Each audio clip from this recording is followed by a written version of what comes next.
الحمد لله وكفى وسلام على عباده الذين اصطفى أما بعد أعوذ بالله من الشيطان الرجيم بسم الله الرحمن الرحيم وَإِذْ أَخَذَ رَبُّكَ مِنْ بَنِي آدَمَ مِنْ ظُهُورِهِمْ ذُرِّيَّتَهُمْ وَأَشْهَدَهُمْ عَلَىٰ أَنفُسِهِمْ أَلَسْتُ بِرَبِّكُمْ قَالُوا بَلَىٰ سبحان ربك رب العزة عما يصفون وسلام على المرسلين والحمد لله رب العالمين اللهم صل على سيدنا محمد وعلى آل سيدنا محمد وبارك وسلم۔ اللہ رب العزت نے انسانوں کے اس دنیا میں پیدا ہونے سے پہلے عالم ارواح میں آدم علیہ السلام کی پشت پر اپنی قدرت کا دایاں ہاتھ پھیرا،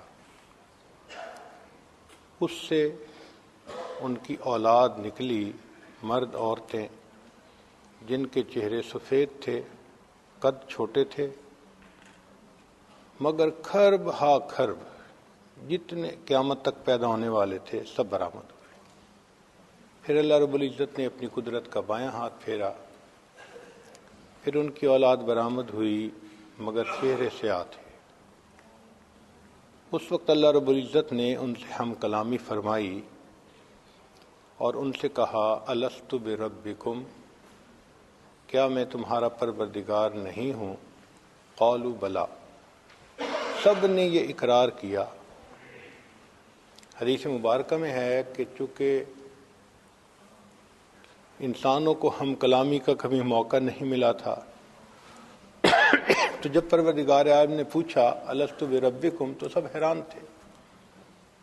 سب سے پہلے محسن انسانیت سید الاولین والآخرین حضرت محمد مصطفیٰ احمد مجتبیٰ صلی اللہ علیہ وسلم، انہوں نے فرمایا بلا۔ پھر ان کے بعد ساری مخلوق نے بھی بلا کا لفظ کہا، تو آپ معلم اول بھی ہیں۔ اب اس موقع پر کلمہ عیانا، اللہ رب العزت نے ان پر تجلی بھی فرمائی، سب کو اپنا دیدار عطا کیا اور سب سے ہم کلامی بھی فرمائی۔ یہ ہم کلامی اور پھر دیدار، یہ محبت کی بنیاد ہوتے ہیں۔ شریعت کا حسن دیکھیے کہ شریعت نے کہا کہ اگر کسی وقت عورت کو پردے کے پیچھے غیر محرم عورت سے بات کرنی پڑے، فرمایا تخضعن بالقول فلا تخضعن بالقول، اے نبی اسلام کی بیوی ہو، آواز میں لوچ نہ ہو، نرمی نہ ہو، سختی ہو، سنجیدگی ہو۔ اس لیے کہ سنجیدگی سے بات کریں گی تو دوسرے نے دو باتیں کرنی ہوگی تو ایک ہی کرے گا۔ بات سے بات نہیں بڑھے گی، جب آواز میں نرمی آ جاتی ہے پھر بات سے بات بڑھتی ہے۔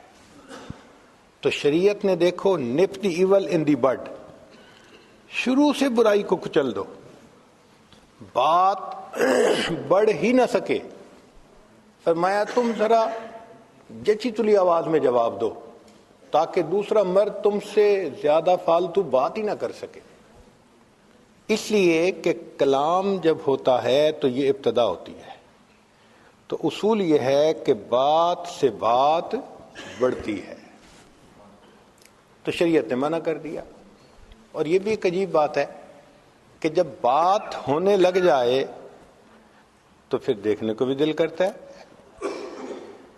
چنانچہ 1,24,000 انبیاء کرام، مگر کسی نے اللہ تعالیٰ سے یہ نہیں کہا کہ اللہ میں آپ کو دیکھنا چاہتا ہوں سوائے حضرت موسیٰ علیہ السلام کے۔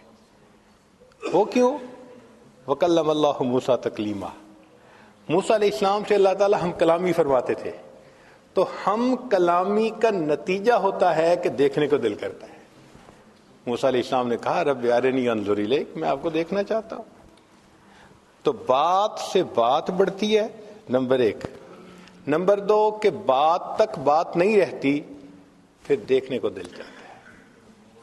تو شریعت نے کہا کہ دیکھو غیر محرم مرد اور عورت کا معاملہ ہے، نگاہیں بھی نیچی رکھو، مت دیکھو، بات بھی نہ کرو، اور اگر کرنے کی ضرورت بھی پیش آئے تو جچی تلی آواز، تاکہ اگلے کو زیادہ بات کرنے کا موقع ہی نہ ملے۔ اب یہاں پر تمام روحوں کو ہم کلامی بھی نصیب ہوئی، اللہ تعالیٰ کا دیدار بھی نصیب ہوا، تجلی بھی نصیب ہوئی، کلمہ عیانا، تو پھر بات اور آگے بڑھی۔ چنانچہ ہم کلامی سے اور دیکھنے سے دل میں محبت آتی ہے، لہذا اللہ رب العزت نے ہر انسان کے دل میں یوم الست اپنی محبت کا بیج ڈال دیا تھا، ہر انسان کے دل میں۔ اس لیے فرمایا کہ ہر انسان فطرت اسلام کے اوپر پیدا ہوتا ہے، یہ پھر آگے اس کے والدین ہیں، ماحول ہے کہ وہ کس دین کو اپنا لیتا ہے۔ تو ہر انسان کے اندر اللہ رب العزت نے اپنی محبت کا بیج ڈال دیا۔ اس دن 2 نعمتیں ملی تھیں ہر انسان کو، ایک نعمت ملی ہم کلامی کی، اور دوسری نعمت ملی دیدار کی، اور 2 ہی برتن ہیں انسان کے پاس۔ ایک برتن کا نام ہے دھڑکتا ہوا دل، یہ عشق الہی کا برتن ہے، اور ایک کا نام ہے پھڑکتا ہوا دماغ، یہ علم الہی کا برتن ہے۔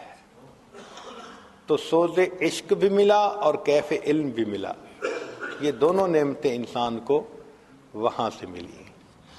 چنانچہ ہر انسان فطری طور پر حسن کا قدردان ہے۔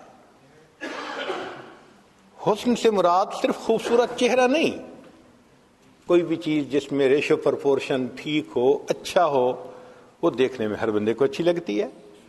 بلڈنگ ہو تو اچھی لگتی ہے، کوئی سینری ہو تو دیکھنے میں اچھی لگتی ہے، کہیں کارپیٹ ایسا بنا ہو تو دیکھ کے اچھا لگتا ہے، ڈریس اچھا لگتا ہے، کوئی شخصیت ایسی ہو تو اچھی لگتی ہے۔ تو فطری طور پر اللہ نے ہر انسان کو حسن کا قدردان بنا دیا۔ اس کو حضرت شیخ الحدیث رحمۃ اللہ علیہ فرماتے ہیں، شاہد بزم ازل نے ایک نگاہ ناز سے، شاہد بزم ازل نے ایک نگاہ ناز سے عشق کو اس انجمن میں آشکارا کر دیا۔ ایک نگاہ ڈالی، ایک تجلی ڈالی، سارے انسانوں کو اللہ رب العزت نے عشق کا مزاج عطا فرما دیا، ہر بندے کو یہ اللہ نے عطا فرما دیا۔ چنانچہ ایک اور شعر لکھتے ہیں، بس ایک بجلی سی پہلے کوندی، پھر اس کے آگے خبر نہیں ہے، مگر جو پہلو کو دیکھتا ہوں تو دل نہیں ہے، جگر نہیں ہے۔ انسان اپنا دل دے بیٹھا اپنے پروردگار کو۔ حضرت شیخ الحدیث رحمۃ اللہ علیہ ایک اور شعر لکھتے ہیں اپنی کتاب میں، ازل سے حسن پرستی لکھی تھی قسمت میں، میرا مزاج لڑکپن سے آشکانہ ہے۔ بچے چھوٹے ہوتے ہیں نا تو ایک دوسرے کو کہتے ہیں کہ ہم ایک دوسرے کی آنکھوں میں دیکھتے ہیں، پلک نہیں چھپکنی، تو وہ دیکھتے ہیں کتنا نان سٹاپ ہم پلک چھپ کے بغیر دیکھ سکتے ہیں۔ اس کھیل کا نام رکھا ہوا ہے آنکھیں لڑانا۔ تو حضرت شیخ الحدیث رحمۃ اللہ شعر فرماتے ہیں کہ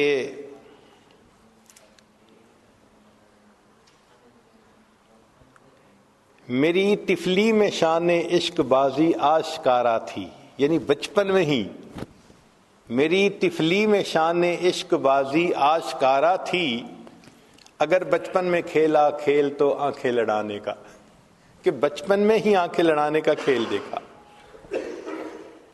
کہیں کونوں مقام میں جو نہ رکھی جا سکی اے دل، غضب دیکھا وہ چنگاری میری مٹی میں شامل کی۔ انسان کو جو فضیلت ملی وہ اس سوز عشق کی وجہ ملی۔ آپ غور فرمائیے کہ فرشتوں میں عبادت کی صلاحیت ہے، مگر عشق الہی کی پڑیا ان کے پاس نہیں ہے. یہ فقط انسان کو حاصل ہے. انسان کے اندر محبت الہی کا جذبہ، ولولہ، درد محبت ہوتی ہے. یہ اللہ کے لیے اداس ہوتا ہے، اللہ کے نام پر سب کچھ قربان کرنے کے لیے تیار ہوتا ہے. یہ صفت اللہ نے فقط انسان کو عطا فرمائی. فرشتوں میں یہ صفت نہیں ہے. وہ تو فرما بردار بندے ہیں. لا یعصون اللہ ما امرہم ویفعلون ما یؤمرون. روبوٹ جیسے کام کر رہے ہوتے ہیں، اللہ کے حکم پر وہ کام میں لگے ہوئے ہوتے ہیں. یہ محبت کا جذبہ، عشق کا جذبہ، یہ اللہ نے فقط انسان کو عطا فرمایا. چنانچہ یہ محبت ایک وجدانی کیفیت ہے. ہر انسان کو اپنی زندگی میں عشق سے واسطہ پڑتا ہے.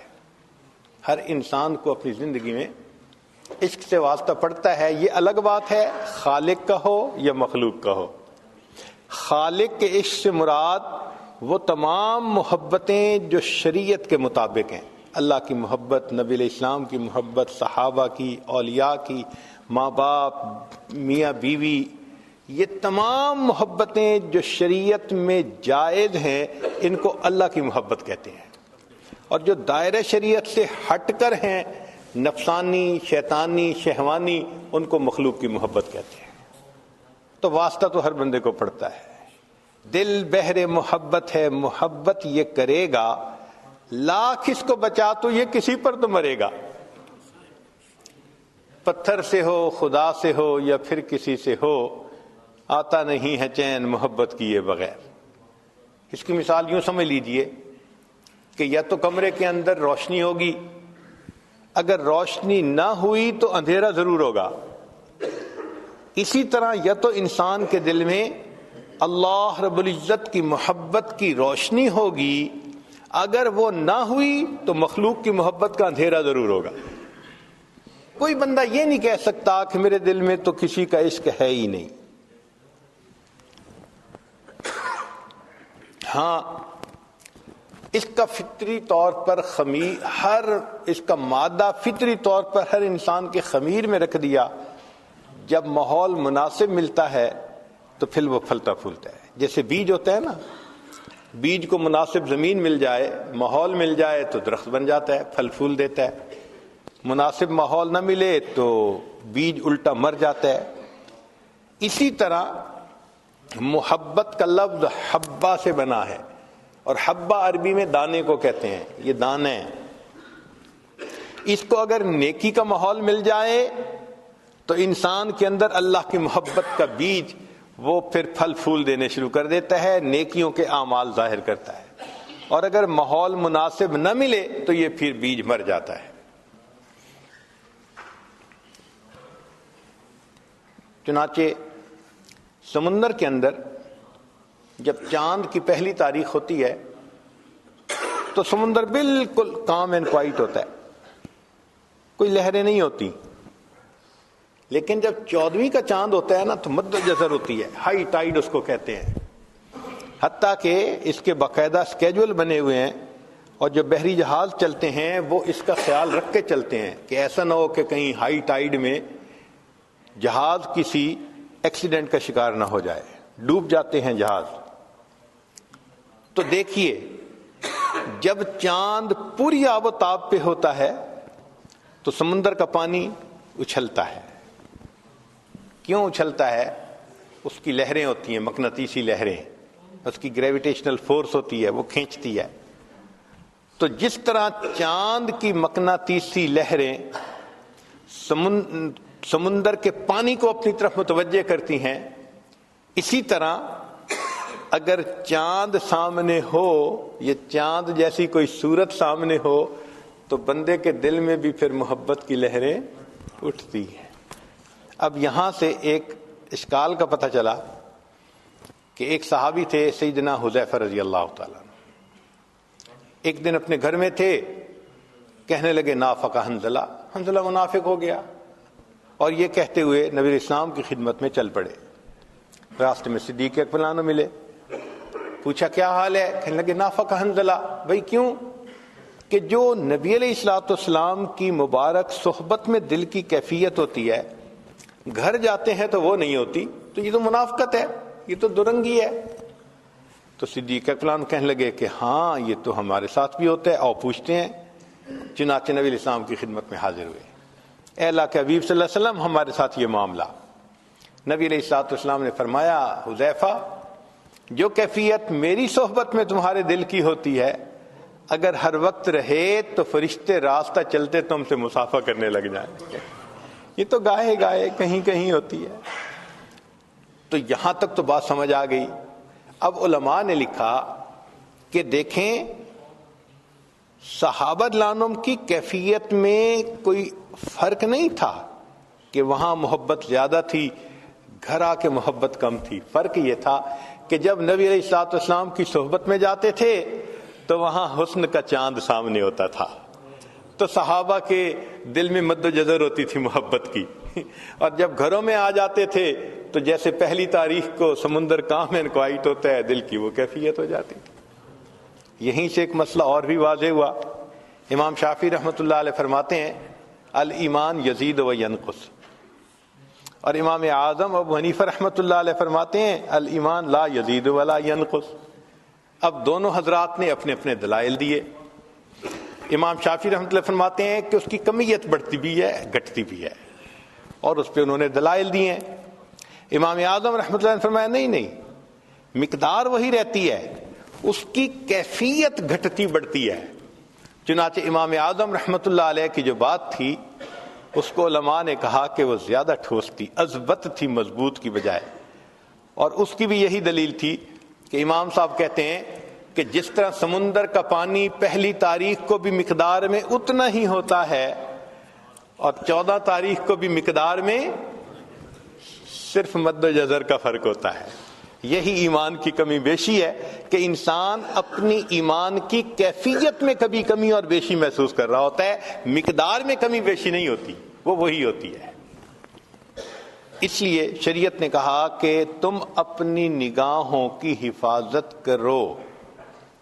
جو نگاہوں کی حفاظت کرے گا یقیناً وہ پاک دامنی کی زندگی گزارے گا۔ جس کی نظر محفوظ نہیں ہوگی وہ پاک دامنی کی زندگی نہیں گزار سکے گا۔ امام اعظم امام ربانی مجدد ثانی رحمۃ اللہ نے لکھا ہے کہ آنکھ کا دیکھنا ابتدا ہے اور پھر زنا کا ارتکاب یہ اس کی انتہا ہے۔ جو انتہا سے بچنا چاہتا ہے اسے ابتدا سے بچنا پڑے گا، نہیں بچے گا تو پھر انتہا تک بھی پہنچ جائے گا۔ اس لیے فرمایا قل للمؤمنین یغضوا من ابصارہم، ایمان والوں سے کہو اپنی نگاہوں کو نیچا رکھیں۔ اس پر کسی شاعر نے شعر کہا کہ جس غذا میں بھی ہو نمک شامل واجب الاحتیاط ہوتی ہے۔ بعض غذائیں ہوتی ہیں نا ان میں نمک ہوتا ہے، تو نمک ہونے کی وجہ سے وہ بلڈ پریشر والے بندے کو نقصان دیتی ہیں، ہائی بلڈ پریشر کر دیتی ہیں، تو ڈاکٹر لوگ کہتے ہیں کہ بھئی آپ سالٹ استعمال نہ کریں۔ تو اس پر شاعر نے شعر کہا کہ جس غذا میں بھی ہو نمک شامل واجب الاحتیاط ہوتی ہے، جن کی صورت میں ہو نمک شامل واجب الاحتیاط ہوتے ہیں۔ کچھ صورتیں بھی ہوتی ہیں ان میں بھی نمکین صورتیں ہوتی ہیں۔ نمکین کیوں کہا؟ کہ بار بار دیکھنے کو دل کرتا ہے۔ میٹھا بار بار نہیں کھانے کو دل کرتا، میٹھے سے بندہ تنگ آ جاتا ہے۔ چنانچہ ہم بچپن میں اپنے اسکول میں انگریزی کی کتاب میں سٹوری پڑھتے تھے، ایک بادشاہ کی کئی بیٹیاں تھیں، اس نے پوچھا کہ کون مجھ سے زیادہ محبت کرتا ہے؟ کسی نے کہا میں شہد کی طرح، کسی نے کہا میں مٹھاس کی طرح، کسی نے کوئی میٹھی چیز، سب نے میٹھی چیزوں کا تذکرہ کیا۔ ایک بیٹی نے کہا ابو مجھے آپ سے محبت ہے نمک کی طرح، تو باپ کو بڑا غصہ آیا، اس نے اس کو سزا دی۔ خیر سزا اس نے برداشت کر لی۔ پھر ایک وقت آیا کہ سب بچیوں کی شادی ہو گئی۔ اب جب شادی ہو گئی تو ایک دن بادشاہ اپنی اس بیٹی کے گھر آیا جس سے اس کو کہا تھا کہ مجھے آپ سے نمک کی طرح محبت ہے۔ تو خیر بچی نے اپنے باپ کے لیے بہت درجنوں کھانے بنائے، سب میٹھے۔ خیر ایک وقت تو اس نے کھا لیے کھانے، جب دوسری دفعہ پھر میٹھا، وہ تنگ آ گیا، کہنے لگا بیٹی ہر وقت تو میٹھا نہیں کھایا جاتا، نمک کھانے کو دل کرتا ہے۔ کہنے لگے ابا جان میں نے کیا کہا تھا؟ ساری عمر نمکین کھانا کھاتے رہیں گے، تنگ نہیں ہوں گے. میٹھے سے تنگ ہو جائیں گے، نمک سے تنگ نہیں ہوں گے. تو نمکین چیز کو بار بار کھانے کو دل کرتا ہے.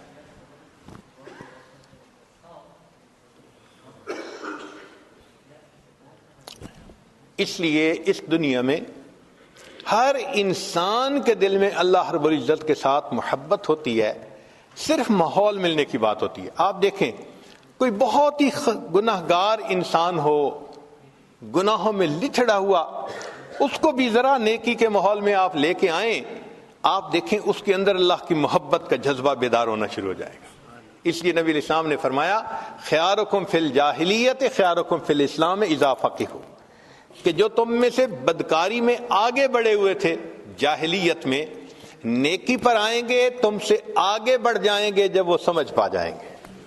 تو جذبہ تو اندر ہوتا ہے نا بندے کے. تو یہ محبت کا جذبہ اللہ رب العزت نے ہر بندے کے دل میں رکھا، صرف اس کو مناسب ماحول ملنے کی ضرورت ہوتی ہے. چنانچہ اس کائنات میں جتنا اللہ رب العزت کو چاہا گیا، جتنا اللہ تعالیٰ سے محبت کی گئی، جتنا ٹوٹ کے اللہ سے پیار کیا گیا، جتنا تنہائیوں میں اللہ کو یاد کر کے آنسو بہائے گئے، جتنا راتوں کو اللہ کو پکارا گیا یا اللہ کے لیے انسان اداس ہوا، کوئی دوسری ہستی ایسی نہیں کہ جس سے اتنی محبت کی گئی ہو. یہ فقط اللہ کی شان ہے.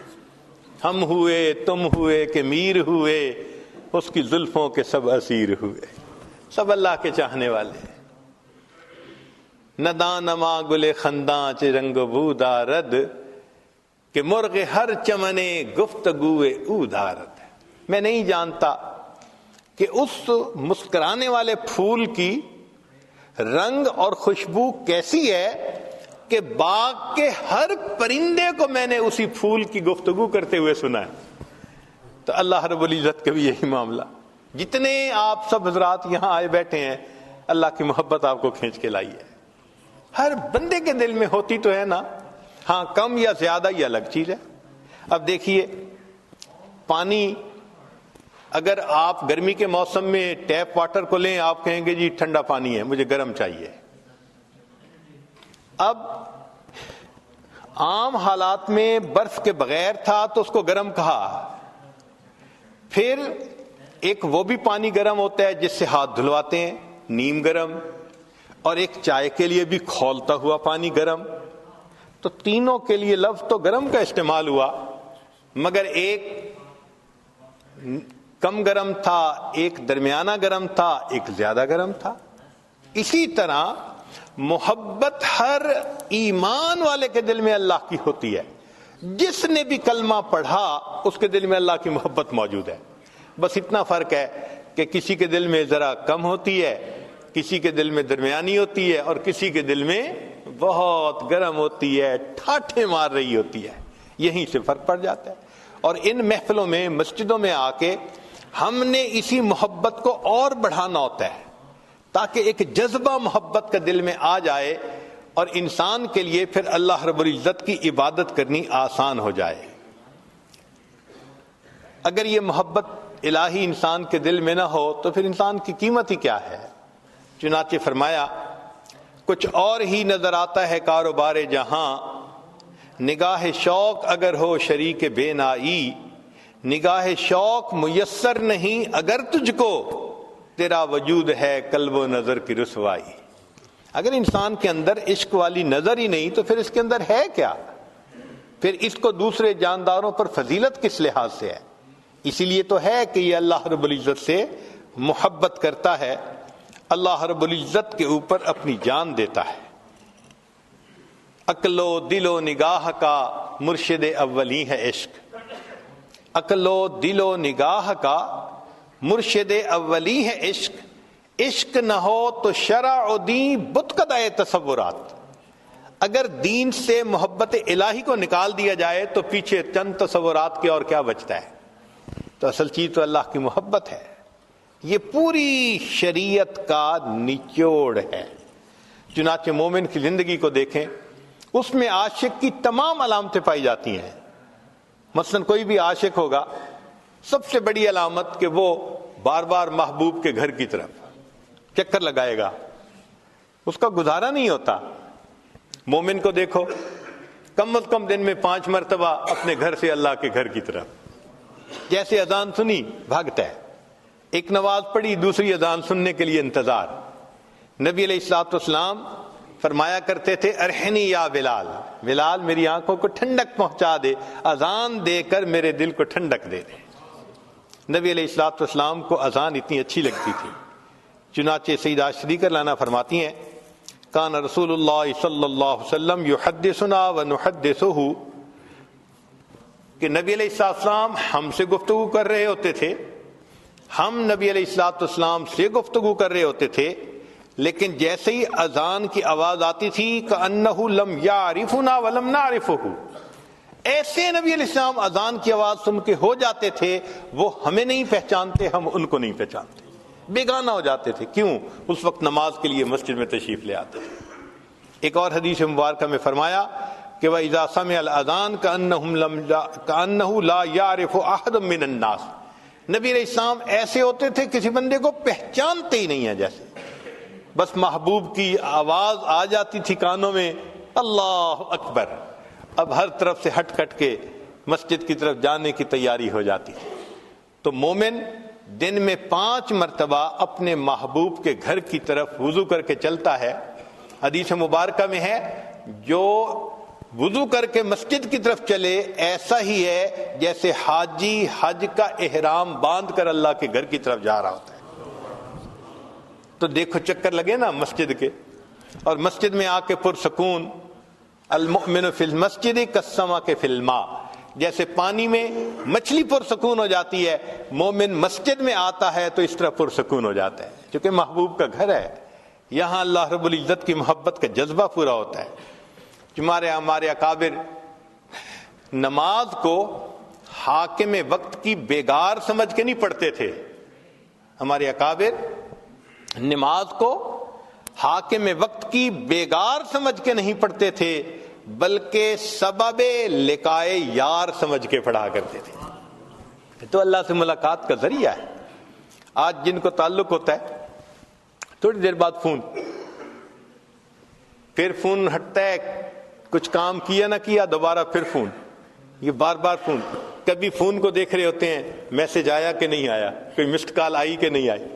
تو جس طرح محبوب کے فون کا انتظار ہوتا ہے، مومن کو اللہ رب العزت کے گھر پہنچنے کے لیے اذان سننے کا ایسے انتظار ہوا کرتا ہے۔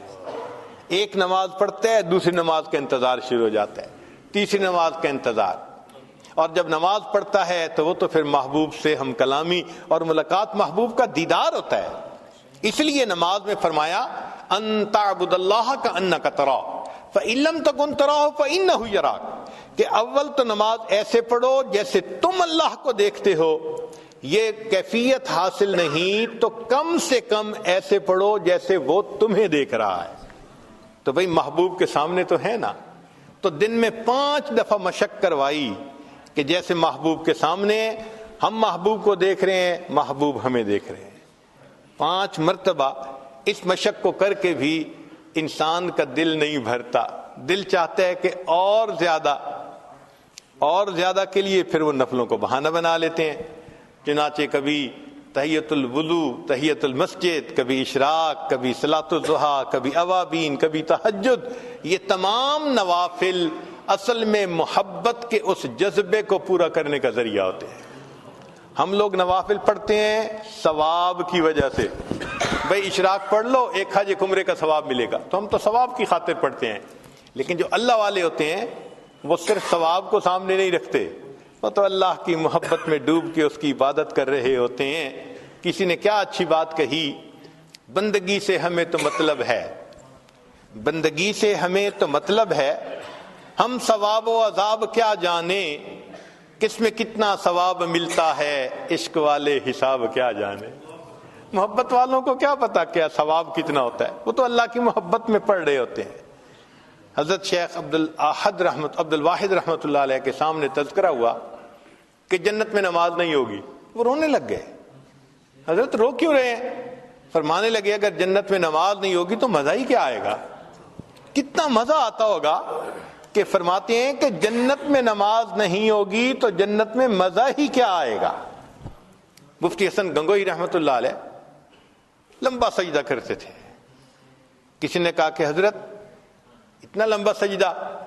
مان لے گے جب میں سجدہ کرتا ہوں میری کیفیت ایسی ہوتی ہے میں نے اپنے آقا کے قدموں پہ سر رکھ دیا, میرا سر اٹھانے کو دل نہیں چاہتا.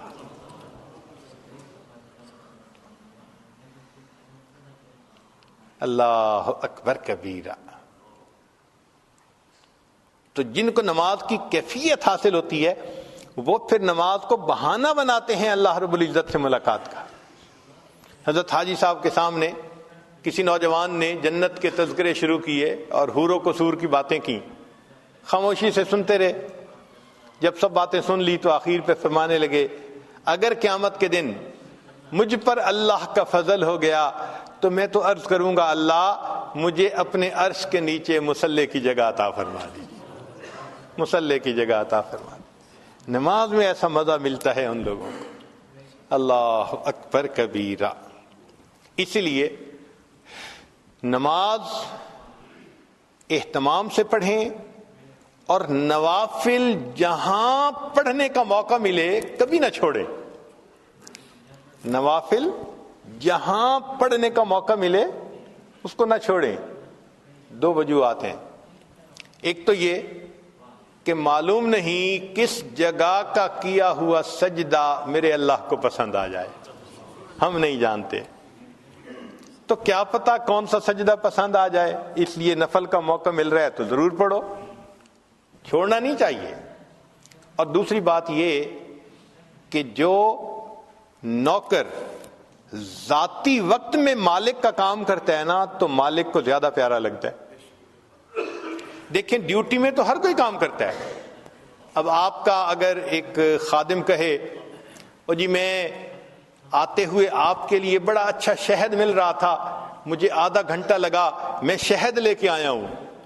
لو پورے دن کی ڈیوٹی سے وہ محبت دل میں نہیں آنی جو اس آدھے گھنٹے شہد لانے کی وجہ سے دل میں محبت آ جائے گی کہ اس نے ذاتی وقت میں میرا کام کیا.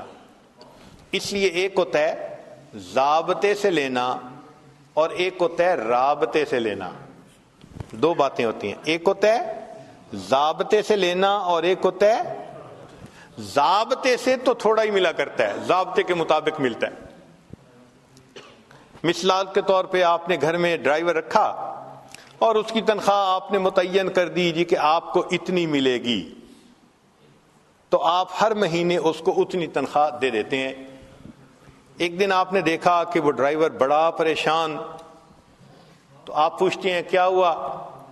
وہ کہتے ہیں میں بہت پریشان ہوں, بیٹی کی شادی ہے, تاریخ قریب آ گئی, میں غریب آدمی ہوں, کچھ بنا نہیں سکا, اب سمجھ نہیں آ رہی کہ میں بیٹی کے ہاتھ کیسے پیلے کروں, کیسے اس کو رخصت کروں. اب اس نے 2 منٹ آپ کے ساتھ اپنا رابطہ کیا تو پہلے ہر مہینے آپ اس کو 1000 پاؤنڈ دیتے تھے بالفرض, اب آپ اس کو ماشاءاللہ 5000 پاؤنڈ دے دیں گے. اچھا بھائی جاؤ بیٹی کی شادی کرو. اب 2-4 منٹ کی قیمت 5000 پاؤنڈ تو نہیں ہے نا, لیکن کیوں اس کو دے دیا؟ اس نے رابطہ کیا. تو رابطے سے جو ملتا ہے وہ بہت زیادہ ہوتا ہے. اب ایک مسئلہ یہاں سے اور سمجھ بھی آ گیا. بعض اوقات کہتے ہیں کہ جی 2 نفل اشراق کے پڑھنے سے ایک حج اور ایک عمرے کا ثواب, اور جی حج پہ تو بڑا وقت لگتا ہے, پیسہ لگتا ہے, فرض ہوتا ہے, تو حج اور عمرے کا ثواب 2 نفل پہ. جی ہاں, یہ ضابطے سے نہیں وہ بندہ لے رہا, یہ بندہ رابطے سے اللہ سے لے رہا ہے.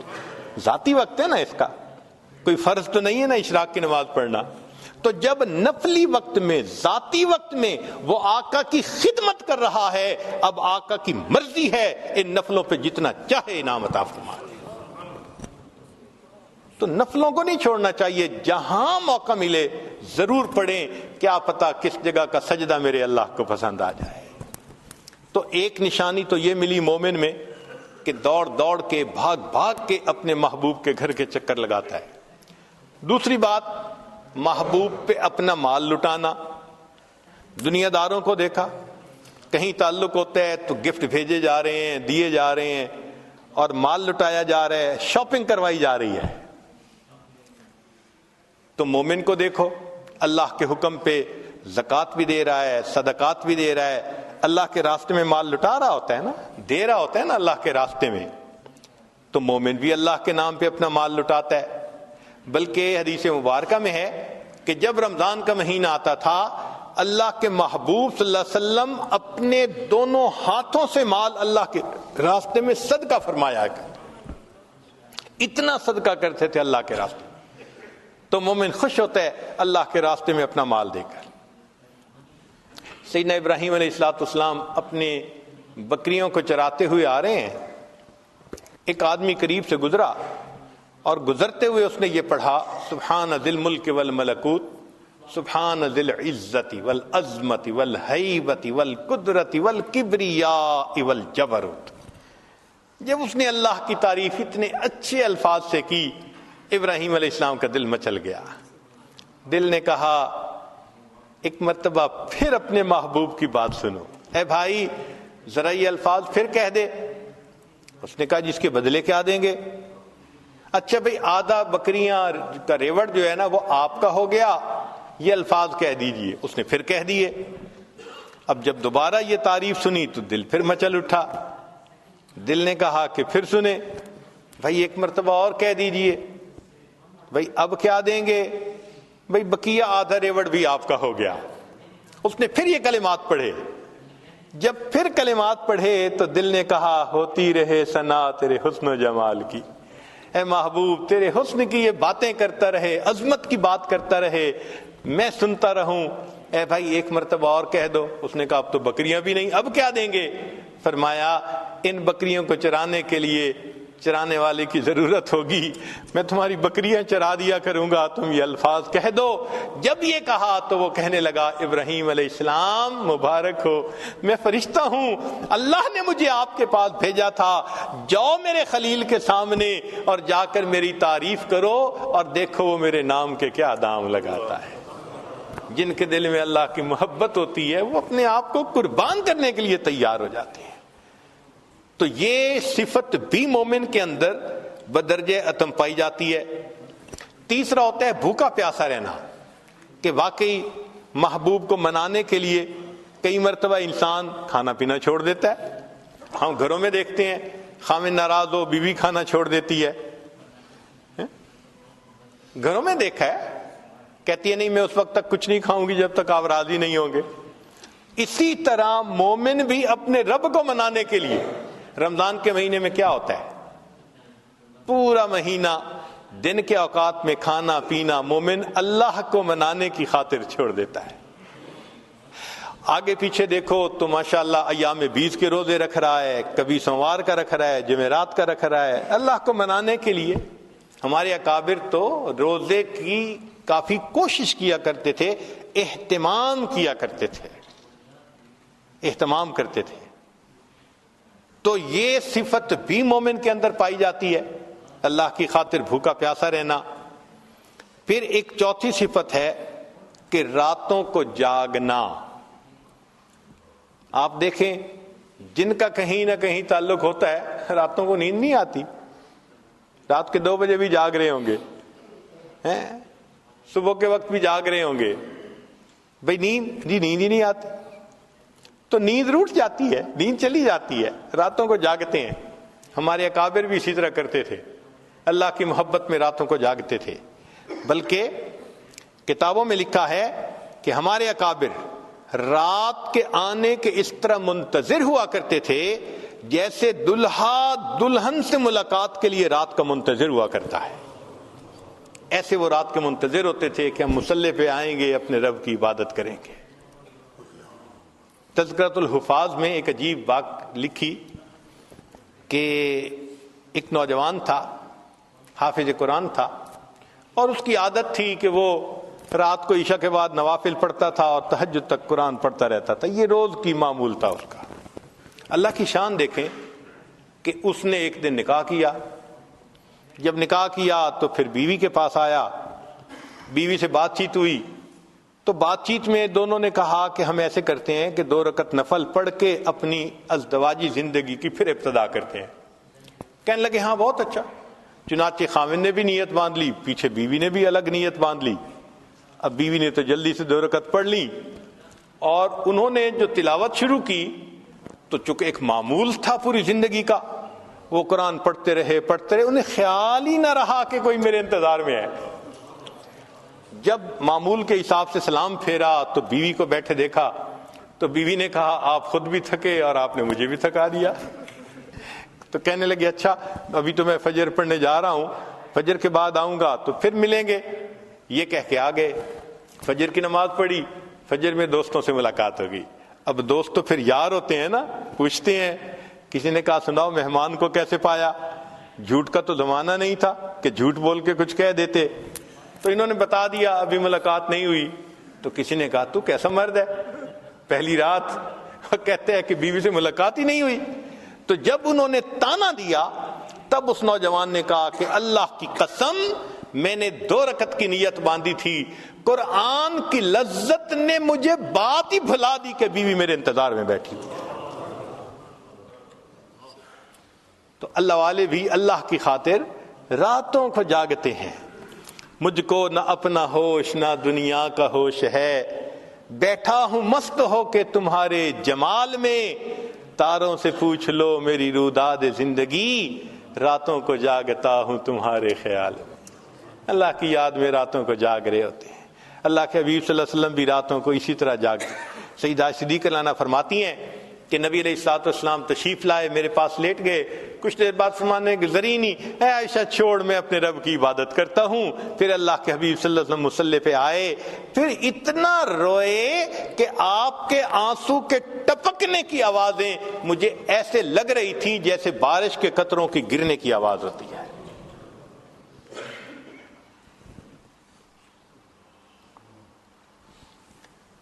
سیدنا ابن عمر رضی اللہ تعالیٰ عنہ کے گھر ایک مرتبہ نبی علیہ الصلوۃ والسلام بھی تشریف لائے, اور سیدہ حفصہ رضی اللہ تعالیٰ عنہ بھی تھیں, ان کی بہن عمر لانو کی بیٹی. کھانا کھایا, دیر ہو گئی. ابن عمر لانو نے آفر کر دی, اے اللہ کے وسلم یہیں آرام فرما لیجئے. تو نبی علیہ السلام وہیں آرام فرمانے لگے کمرے میں. اب ام المومنین حفصہ رضی اللہ تعالیٰ عنہ بھی ساتھ لیٹی ہیں, نبی علیہ السلام بھی لیٹے ہیں. ام المومنین فرماتی ہیں کہ کچھ دیر کے بعد میں نے دیکھا کہ کوئی مائع چیز میرے چہرے کے اوپر گر رہی ہے. میں نے ہاتھ لگایا تو گرم گرم پانی, آنسو. تو میں حیران, جب اٹھ کے دیکھا تو اللہ کے محبوب صلی اللہ علیہ وسلم کی آنکھوں سے آنسو گر رہے تھے, اور میں چونکہ ساتھ ایک ہی تکیے پہ لیٹی ہوئی تھی تو وہ میرے چہرے کے اوپر بھی آ رہے تھے. تو میں نے کہا ما یبکی, اے اللہ کے وسلم آپ کیوں رو رہے ہیں؟ تو نبی علیہ السلام نے فرمایا حفصہ تو نے سنا نہیں, باہر صحن میں تیرا بھائی عبداللہ ابن عمر تہجد پڑھ رہا ہے, اور تہجد میں اس نے ابھی آیت پڑھی کلا انہم عن ربہم یومئذ لمحجوبون, کہ قیامت کے دن یہ کفار اللہ سے حجاب میں ہوں گے, پردے میں ہوں گے. یہ آیت سن کر مجھے رونا آ گیا, اللہ میری امت کو حجاب کا عذاب عطا نہ فرمانا. پھر فرمایا حفصہ انا مشتاق و بی اشتیاق, میں مشتاق ہوں, میں اللہ کا عاشق ہوں, میرے دل میں اللہ کی محبت نے تڑپ لگا دی. تو مومن تو اللہ کی خاطر راتوں کو جاگتا ہے, عبادت میں لگا رہتا ہے. 5ویں خوبی کہ کبھی کبھی محبوب کو منانے کے لیے انسان ضد کر کے بیٹھ جاتا ہے کہ جی بس میں تو آپ کے قدموں میں بیٹھا ہوں, جب تک نہیں مانیں گے میں قدموں میں سے نہیں اٹھوں گا. یہ ڈیرے ڈالنا یہ بھی منانے کا ایک طریقہ ہے. جیسے حضرت تھانوی رحمۃ اللہ علیہ, ان کے ایک اجل خلیفہ تھے حضرت خواجہ عزیز الحسن مجذوب رحمۃ اللہ علیہ, خانقاہ میں تھے, تربیت اصلاح کے لیے رہتے تھے. ایک مرتبہ ان سے ذرا بڑی غلطی ہو گئی, تو جب غلطی ہوئی تو سرزنش کے لیے حضرت نے فرمایا کہ اچھا اپنی گٹھڑی سر پہ اٹھاؤ اور مسجد سے نکل جاؤ. اصلاح کے لیے ایسی بات کرنی پڑتی ہے. اب چونکہ تعمیل حکم کرنی تھی, انہوں نے اپنا بستر اٹھایا, مسجد سے تو باہر قدم رکھا مگر دروازے کے اوپر ہی بیٹھ گئے. کہنے لگے بھئی حضرت نے یہی کہا تھا نا کہ مسجد سے نکل جاؤ، تو میں مسجد سے نکل گیا، یہ تو نہیں کہا تھا کہ دروازے سے بھی دور کہیں چلے جاؤ، تو میں تو دروازے پہ بیٹھا ہوں۔ اب کیا ہوتا، جو آنے والا آتا دروازہ کھولتا، یہ یوں کر کے دیکھتے، حضرت کے چہرے پہ نظر پڑ جاتی، پھر کوئی اور آتا، پھر چہرے کو دیکھ لیتے، 1 دن 2 دن۔ اب حضرت تھانوی رحمۃ اللہ بھی بڑے حیران کہ میں نے کہا تھا چلے جاؤ، یہ پھر دروازے پہ بیٹھ گیا۔ تو حضرت نے کسی بندے کو بھیجا، بھئی جاؤ اس سے پوچھو یہ چاہتا کیا ہے، کیوں بیٹھا ہے یہاں۔ تو جب اس نے جا کے پوچھا تو شاعر تھے نا، انہوں نے آگے شعر میں جواب دیا، اگر تو در نہ کھولے گا تو میں بھی در نہ چھوڑوں گا، اگر تو در نہ کھولے گا تو میں بھی در نہ چھوڑوں گا، حکومت اپنی اپنی ہے، ادھر تیری ادھر میری۔ آپ کو نکالنے کا اختیار ہے اور میں دروازہ نہیں چھوڑتا، یہ میرا اختیار۔ حضرت اتنا خوش ہوئے کہ اسی وقت ان کو واپس بلا لیا۔ اب یہ ڈیرے ڈالنا اگر مومن کی زندگی میں دیکھیں تو مومن رمضان میں اپنے گھر سے رخصت لے کر، دفتر سے رخصت لے کر 10 دن کے لیے اعتکاف مسجد میں آ کے ڈیرے ڈال دیتے، اے اللہ بس میں نے دہلیز پکڑ لی، منا کے ہی اٹھوں گا آپ کو۔ تو دیکھیں وہ بھی نشانی پائی گئی کہ مومن اپنے رب کو منانے کے لیے کس طرح ڈیرے ڈال کے بیٹھ جاتا ہے۔ سبحان اللہ۔ تو اگر دیکھیں تو مومن کے اندر وہ تمام صفات ہیں جو ایک عاشق کے اندر ہوتی ہے، اور اللہ والے تو یہ ہوتے ہیں کہ بس ہر وقت بات کرتے ہیں تو اللہ کی بات کرتے ہیں، یا تیرا تذکرہ کرے ہر شخص ورنہ پھر ہم سے گفتگو نہ کرے۔ ان کا دل چاہتا ہے جو بات ہو بس اللہ ہی کی بات ہو، ایسے ان کا دل چاہتا ہے، کیونکہ اللہ تعالیٰ ان کے دل میں بس جاتے ہیں، اللہ ان کے دل میں آ جاتے ہیں، اللہ ان کے دل میں سما جاتے ہیں، بلکہ سچ بات کہوں اللہ ان کے دل میں چھا جاتے ہیں۔ فارسی کے کچھ اشعار ہیں عجیب، لکھنے والے نے کہا، جاں ز تن بردی و در جانی ہنوز، اے محبوب تو نے میرے جسم سے روح تو میری نکال لی، اور ابھی بھی میری روح میں بس تو ہی رہا ہے۔ جاں ز تن بردی و در جانی ہنوز، درد ہا دادی و درمانی ہنوز، اے محبوب درد بھی مجھے آپ ہی نے دی ہے، اور اس درد کی دوا بھی تو آپ ہی تو ہیں۔ جاں ز تن بردی و در جانی ہنوز، درد ہا دادی و درمانی ہنوز، اشکارا سینہ انبش کافتی، ہم چنا در سینہ پنہانی ہنوز، اے محبوب آپ نے میرے سینے کو چیر چیر کے کھول کے رکھ دیا، عجیب بات ہے کہ اس کے باوجود میرے دل میں چھپے ہوئے آپ ہی ہیں۔ اشکارا سینہ انبش کافتی، ہم چنا در سینہ پنہانی ہنوز، ملک دل کر دی خراب از تیغ ناز، اے محبوب آپ نے ناز کی تلوار سے میرے دل کو تہ بالا کر کے رکھ دیا، نہ کوئی دنیا کی خواہش چھوڑی نہ کوئی آخرت کی خواہش چھوڑی، ہر تمنا دل سے رخصت ہو گئی۔ آپ نے ناز کی تلوار سے میری ہر تمنا کو میرے دل سے نکال دیا، مگر عجیب بات ہے اندری ویران سلطانی ہنوز، ہر تمنا کو رخصت کر دیا، اور اس ویرانے میں بھی ابھی حکومت ہے تو آپ ہی کی ہے۔ عجیب، سبحان اللہ۔ جاں ز تن بردی و در جانی ہنوز، درد ہا دادی و درمانی ہنوز، اشکارا سینہ انبش کافتی، ہم چنا در سینہ پنہانی ہنوز، ملک دل کر دی خراب از تیغ ناز، اندری ویران سلطانی ہنوز۔ اور آخری شعر تو بڑا ہی عجیب ہے، کہتے ہیں قیمت خود ہر دو عالم گفتئی، اے محبوب آپ نے اپنی قیمت دو عالم لگائی ہے کہ میری خاطر دنیا اور آخرت دونوں کی خواہش کو قربان کر دو۔ اے محبوب تو نے اپنی قیمت دنیا آخرت کی خواہش دل سے نکال دینا کہ صرف اللہ کی طلب رہے، ہر طلب دل سے مٹ جائے۔ قیمت خود ہر دو عالم گفتئی، اے محبوب آپ نے اپنی قیمت دو عالم کو قربان دینا کہا ہے۔ نرخ بالا کن کے ارزانی ہنوز، اے محبوب قیمت بڑھا دیجئے، آپ نے تو بڑا سستا سودا کر لیا۔ آپ کی خاطر دو جہان قربان کرنے کون سے مشکل کا؟ جن کے دل میں اللہ کی محبت ہوتی ہے یوں اللہ کے لیے قربان ہوتے ہیں۔ مالک ابن دینار رحمت اللہ علیہ فرماتے ہیں گرمی کا موسم، دوپہر کا وقت، شدت کی گرمی تھی، ہر بندہ سائے میں تھا، پرندے درختوں کے پتوں کے سائے میں چھپے بیٹھے تھے۔ مجھے کسی کام کی خاطر اپنے گھر سے نکلنا پڑ گیا۔ میں جیسے ہی باہر نکلا تو میں نے گلی میں ایک اپاہج کو دیکھا جس کی دونوں ٹانگیں جڑی ہوئی تھیں اور وہ سرینوں کے بل بیٹھا ایسے گھسٹ گھسٹ کے آگے جا رہا تھا۔ جب میں اس کے قریب ہوا تو میں نے دیکھا کہ دھوپ کی وجہ سے اس کی جلد سرخ ہو چکی جیسے جلتی ہے، پسینے میں شرابور جیسے نہایا ہوا ہے، اور وہ چلتا جا رہا ہے۔ میں نے سلام کر کے پوچھا کہ تو کہاں جا رہا ہے؟ اس نے کہا کہ میں حج کے سفر پہ جا رہا ہوں۔ میں نے کہا کہ میرے گھر کے اندر آؤ، آرام کر لو، جب شام کو سورج کی گرمی کم ہو جائے گی تم پھر اس وقت سفر کر لینا۔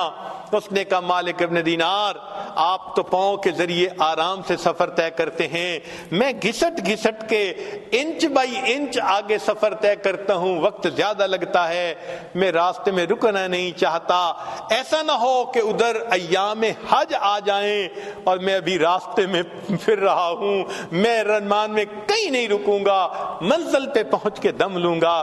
میں نے کہا نوجوان میرے گھر تو آرام کر لے، میں تیرے لیے سواری کا بندوبست کر دیتا ہوں، گھوڑے کا انتظام کر دوں گا، تو گھوڑے پہ سوار ہو کے جلدی سفر کرنا، ایام حج سے پہلے پہنچ جائے گا۔ یہ بات سن کے اس نے میری طرف دیکھا، مالک ابن دینار میں تو تجھے بڑا عقل مند سمجھتا تھا، کیسی بات تو نے کر دی؟ میں نے پوچھا کیوں؟ کہنے لگا یہ بتائیں اگر کوئی غلام اپنے مالک کو ناراض کر بیٹھے اور پھر معافی کے لیے مالک کے سامنے جانے کا ارادہ کرے، بتاؤ پیدل جانا اچھا لگتا ہے یا سواریوں پہ سوار ہو کے جانا اچھا لگتا ہے؟ میں سمجھ گیا یہ عاشق ہے، ادب ہے اس کے اندر۔ چنانچہ اس نوجوان نے بات کی پرواہ نہ کی اور دھوپ میں چلتا رہا۔ اللہ کی شان، اسی سال مجھے بھی اللہ نے حج کی توفیق عطا فرما دی۔ جب پہلے دن میں نے جمرہ عقبہ کو بڑے جمرے کو کنکریاں مار لی تو اس کے وقت میں نے دیکھا لوگوں کا مجمع ہے، کچھ دیکھ رہے ہیں۔ پوچھا کون؟ کہنے لگے ایک نوجوان ہے، دعائیں مانگ رہا ہے، سب اس کی دعائیں سن رہے ہیں۔ میں نے کہا ذرا مجھے بھی راستہ دو۔ اندر دیکھا وہی نوجوان میں نے دیکھا، احرام باندھا ہوا تھا، اللہ سے دعائیں مانگ رہا تھا، اللہ سب لوگ پاؤں پہ چل کے سواریوں پہ چل کے تیرے گھر کی طرف آئے، میرے مولا میں تو گھسٹ گھسٹ کے تیرے گھر کی طرف پہنچا، میں نے تیرے گھر کا طواف بھی کیا، اللہ میدان عرفات کا وقوف بھی کیا، مزدلفہ کا وقوف کیا، اللہ اب میں نے اس شیطان کو کنکریاں مار کے اپنی نفرت کا اظہار کر دیا، میرے مولا اب قربانی کا وقت ہے۔ یہ سارے لوگ صاحب استطاعت ہیں، یہ جائیں گے جا کے جانوروں کو قربان کریں گے، اللہ تو جانتا ہے میرے پاس احرام کے سوا کچھ نہیں، اللہ میں اپنی جان آپ کے نام پہ قربان کرنا چاہتا ہوں، اللہ مجھ سے جان کا نذرانہ لے لیجئے۔ یہ کہہ کے اس نوجوان نے کلمہ پڑھا اور وہیں پر فوت ہو گیا۔ جن کے دل میں اللہ کی محبت ہوتی ہے وہ تو اللہ کے نام پہ اپنی جانیں قربان کر دیتے ہیں۔ تو یہ اللہ کی محبت ہر انسان کے دل میں ہے، مگر اس کو بڑھانے کی ضرورت ہے۔ اللہ تعالی ہمیں بھی توفیق دے تاکہ ہم اس محبت کو بڑھائیں، ہمارے لیے پھر عبادت کرنا آسان، تلاوت کرنا آسان، نیکی کرنا آسان، گناہوں سے بچنا آسان۔ اللہ کی محبت ہر چیز کو آسان کر دیتی ہے۔ قاعدہ قانون ہے، ان المحب لما یحب مطیع، محب جس سے محبت کرتا ہے پھر اس کی عبادت خدمت کرنا پھر آسان ہو جاتا ہے، عبادتیں کرنی آسان ہو جائیں گی۔ اللہ تعالی ہمیں اپنی یاد والی زندگی نصیب فرمائے۔ عربی کے کچھ اشعار ہیں، سن لیجئے، پھر یہ عاجز اپنی بات کو مکمل کر دیتا ہے۔ کسی نے کیا اچھی بات کہی، فرماتے ہیں